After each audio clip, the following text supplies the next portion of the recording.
రాష్ట్రం కూడా నిరుద్యోగులకు ఉద్యోగ అవకాశాలు ఇవ్వలేదు. అదొక్క తెలంగాణ రాష్ట్రంలోనే మనమే ఇచ్చినామని గర్వంగా నేను ఈ సందర్భంగా తెలియజేస్తున్నా.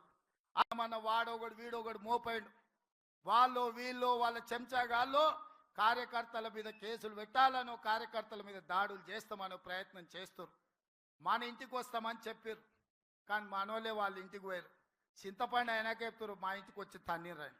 సంకనాకనికి విలువాలనా రా చూసుకుందామని. అందుకే నేను చెప్పిన, నేను వివరాలు పంపిస్తా. 2 లక్షల వరకు ప్రతి రైతుకు ఈరోజు రుణమాఫీ చేసిన చరిత్ర, ఇచ్చిన మాట నిలబెట్టుకున్న చరిత్ర.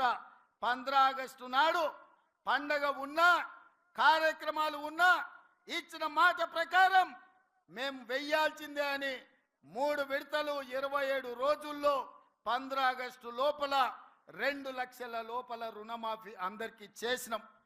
ఇవాళ 2 లక్షల